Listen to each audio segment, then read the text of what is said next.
Kate Nix. My tagline, my burlesque tagline is the punk rock pixie pinup. I've been doing burlesque for 8 years and I've been studying it for 10. And I'm here to talk to you today about burlesque and to contextualize the paintings we're going to see in relation to what I do, which is the art, the American art of striptease and tension and release and just the art of the tease in general. So one of the things I love about burlesque is that even despite the fact that it takes the most boring thing ever, right? Just like taking your clothes off, you get home from work, and it turns it into a glamorous performance.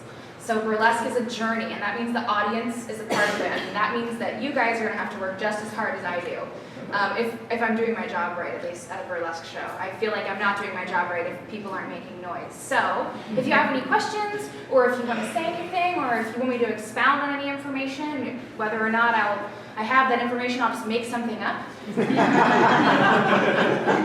So if you have any questions, anything, whistle, raise your hand, say, hey, you with the purple mohawk beehive. I will happily answer any questions or tell you whatever I know. I love talking about this stuff, obviously, otherwise I wouldn't be here.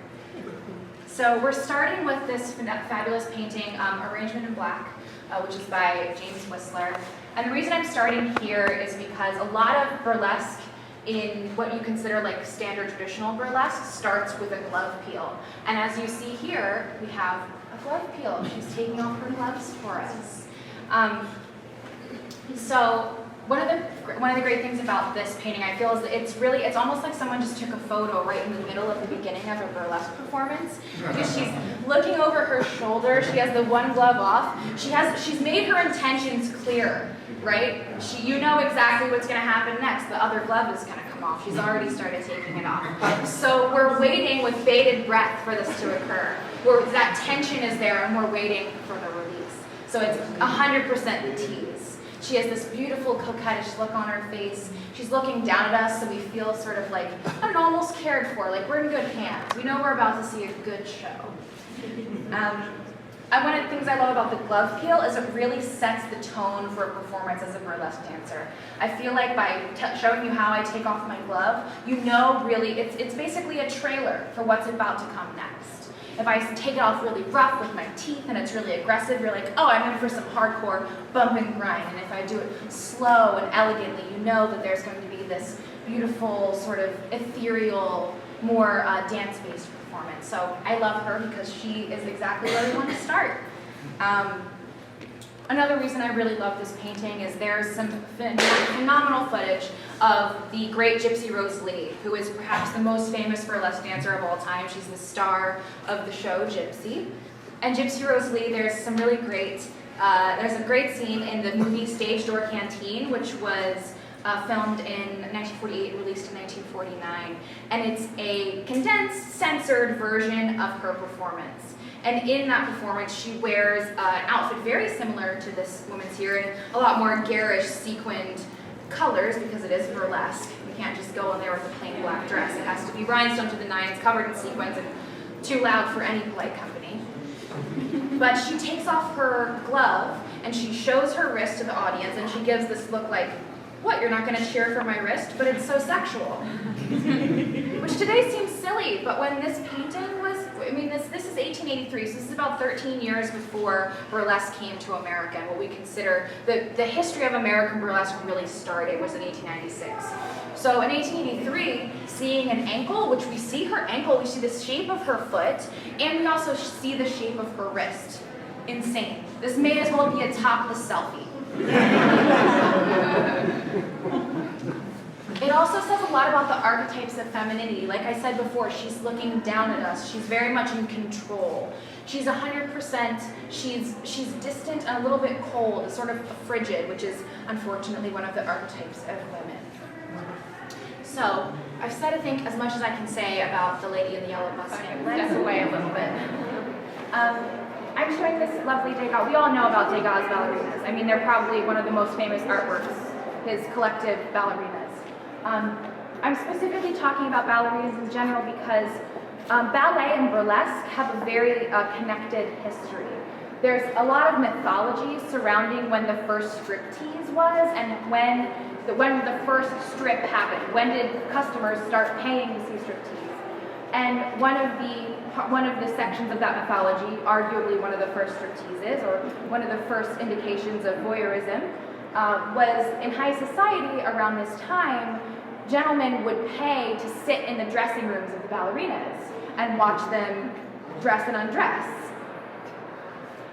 I know. But that's how theaters would make their money. They were patrons of the arts at that point. This is also another archetype of women that we consider now, the way we view ballet now, right? Is these elegant, untouchable figures. And to think of them in this way of that, like, oh, men would pay to sit in their dressing room, it changes a little bit the context of the performance. There's also this idea of voyeurism, like I said, is a huge part of burlesque in its initial stages. Lily St. Cyr is one of the most famous sort of performers that established the voyeuristic, like, bedroom style performance, where she would, this was in the 1950s-ish, going into the 60s, but she would get on stage, take off her clothes, bathe, dress, without ever regarding the audience. And it was completely revolutionary for the time. A lot of times burlesque at that point wasn't anywhere near so realistic, and she was also a trained ballerina, so she had a different aesthetic to her as well. But ballerinas back in this time, they were a lot closer to what we would consider sex workers today. As Jenny said in the last tour, the ballerinas would sometimes supplement their income because they weren't paid very well with being sex workers as well. And it changed the way that people viewed them. And the way you think of ballerinas now is entirely different. And especially the way you would consider burlesque compared to ballet is entirely different. But they really started from very similar places. That idea of hyperbolic femininity and sort of really curated female form. Now moving into the more empowering modern burlesque, which is everybody making glamour for themselves and showing the way they personally feel glamorous. So there's a lot of different sides to this lovely, feminine, glamorous art form that we're talking about today. Does anybody have any questions? Yeah. When and how did ballet transition into what it is today from what it was? Now, I'm not a ballet historian. I can tell you how it turned into stripping. Okay, go with that. All right, so this is 1880. In the 1890s, American dance, American burlesque came from a lot of different places. This specifically, what I'm talking about, is just the first case of that voyeuristic idea of the art of undressing, or viewing women undressing as a commodity you can pay for. That's why I consider it a huge part of burlesque, because it is undressing. It's the art of undressing. But burlesque specifically in America, what we consider traditional burlesque, was sort of a hybrid of the satire of European burlesque, which we're going to discuss a little bit with the next painting, and also the Middle Eastern muscle dancing that we saw in the 1896 World Fair. So in 1896, sort of two things were happening simultaneously. On one hand, we had European burlesquers coming over and doing satire, and on the other hand, we had the carnival girls who were imitating this style of Middle Eastern dancing that they saw at the Chicago World's Fair in '96. And that dancing, along with the Civil War leg shows, paying for women to get naked is by no means a new thing.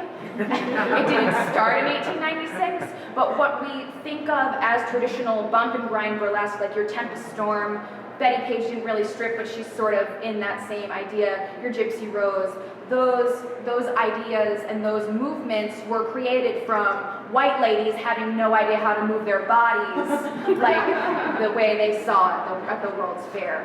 And those movements, those bumps and grinds that were once belly dancing turned into the more vulgar movements that we consider to be part of traditional burlesque. So there you go. The reason that Degas sold so many, made so many paintings was those were the ones that sold. And the reason they sold was people didn't feel comfortable putting nudity up in their homes, but they like to see You see the They female pictures form. close to nude, Yeah. so they And I think created this ballet dancer, and they were popular because they sold. honestly that's why burlesque is popular now, because you can get any sort of if you can think of a sexual act, there is video of it. Like that's immediately accessible. But burlesque is sexuality that is made in a way that is accessible to the theater crowd. Burlesque, you're not going to go to a burlesque show and feel uncomfortable with what you see. It's glamorous, it's beautiful, it's theatrical, there's narrative, there's comedy, there's dance, it's all these different elements together, and it's an approachable form of sexual entertainment. And I think that's why burlesque is still, that idea of like, I don't necessarily want to go to a strip club, but I would take my date to a burlesque show. I think that's sort of dealing with the same sort of psychology there. All right, so I'm showing this painting because it's totally insane. We have this beautiful woman who is, she's controlling this little troupe of gentlemen who will represent all the different categories of, I think, sort of masculinity. And she is, according to the artist, she is a courtesan. And then we have her mother, who is sort of shunned in the back because she's no longer what society considers beautiful. So this is a satirical piece that was painted in 1873. Yeah. So this is a satirical piece that was painted in 1873. Again, about 13 years before America got burlesque, before we really started knowing what we were doing as far as burlesque is concerned. But it is indicative of the way that satire of high society was used in France at that point in time, and sort of how European burlesque, it's all in the same melting pot, all germinating together. This painting is just, this is just such craziness. We have these gentlemen, they're being controlled by this beautiful woman who is of course topless, of course. Why wouldn't she be topless? And then we have an older gentleman who is scolding her. This stone character behind her was, according to, it's also a self-portrait of the artist, I believe. So he's reprimanding this nude woman that he painted. What is the saying? You paint a nude woman, and then you put a mirror in her hand, and you say it's vanity, like because you wanted to see a nude woman, and then you ridicule her for being naked. So I love this painting because it says a lot about how we view women, how we view women's bodies, the way we treat sex workers, and the way we view sex workers. But also I love it because it's sort of smack in the middle of the heyday of one of my favorite courtesans from the late 1800s, Cora Pearl. And Cora Pearl is my favorite because she did a lot of crazy stuff, and she was famous for these beautiful, elaborate dinner parties she would throw for her clients. And one of my favorite Cora Pearl mythology, I don't know if it happened, but I hope it did, was she bet her dinner party that she could present to them a piece of meat they wouldn't want to cut into. And they were like, there's no way, absolutely not. I'm betting you all my riches. Please, play me like a fool. And she ordered her servants to bring her out on a silver platter, completely nude on a bed of lettuce. And I just think that's so burlesque. It's 100% burlesque. It's silly and it's funny and it's sexy and it's all the things. It's all the things I love about burlesque. But it also says a lot of it. She's part of the high society that this artist was satirizing and was demonizing. For all we know, this could be a portrait of Cora Pearl. I mean, they're so closely connected, and it's right before the beginnings, before we see the satire come over into America and then transform into what we consider modern day burlesque. Any more questions? So all the people in the front are men? Yes, they're all men. They've got a very of course. androgynous look to them, though. Yeah, they're all specifically men. This is supposed to be a youth, a poet, a soldier, and a drunk. You know, the four types of dudes.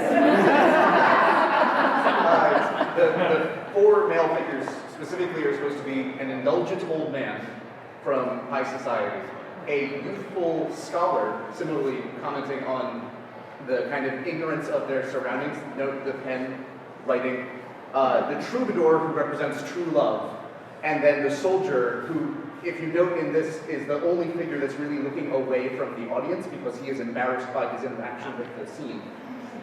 Yes, because having a woman control you is horrifying. And we're supposed to be the four major portions of high society that we're being commented on. And then of course I'm controlling all of it, which is a lot about how we view vaginas. Right, so we couldn't have a talk about burlesque without mentioning Moulin Rouge, obviously. It's a huge part of what people know about burlesque today. I know so many people who come to burlesque shows and are like, oh, I saw the movie Moulin Rouge, and I assumed that that's what would happen here. And I'm like, hate to break it to you, none of us are going to die of consumption. We might cough up glitter, but blood is incidental. Moulin Rouge, whilst not technically burlesque, it's a huge part of burlesque because it is that same idea, the dancing girls, and it is adjacent to sex work in a similar way. The can-can was in part invented because at that point in time when the can-can was originating, the costumes or the clothes that they would wear, bloomers would be split completely down the middle. So that, like if you were wearing a pair of leggings, there would be no middle seam. And the can-can would show that when you kicked your leg up, you would show the audience your wares, so to say. So that's why the can-can was a huge part of the dancing. And I love this painting because, one, it's Toulouse-Lautrec, so duh. But also because it has been indicated that this figure in front is a courtesan. And she's the star, by far. She's painted in a different color. She's bright, she's brilliant. She has all these sumptuous textures, which is a huge part of burlesque. You have to show the audience what your costume feels like so they can imagine what your costume would feel like if they were next to you. And you see all these sumptuous textures. She's in such a feminine color, but also she's just going about her day. A lot of times, as we saw, courtesans aren't so lucky to get the treatment of just being treated like people. They're seen as villains or the dregs of society. And here we see a woman who is she's just working. She's just living her life. And she's beautiful. And also there's a weird death's head in the background. You know, like you do. What? Don't say space. Right here, this guy. It could be a mustache, but really it's a skull, I think. I don't know what's going on there.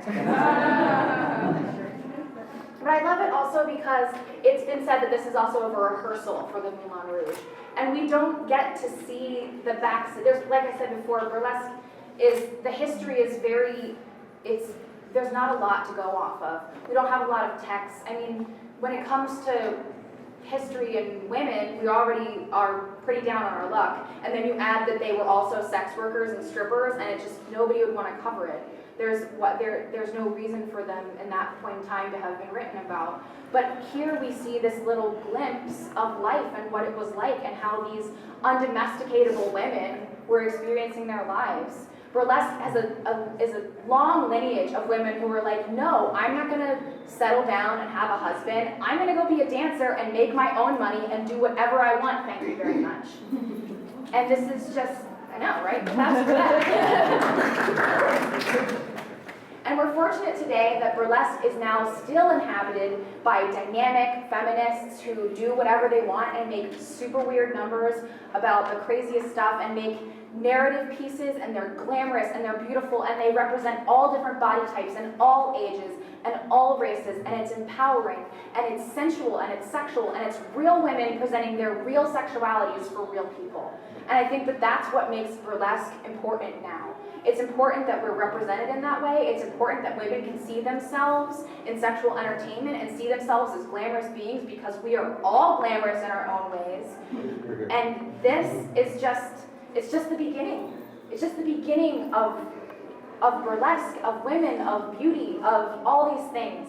And I love it, and that's why this is our final reveal. This is the pasties and G-string of our tour.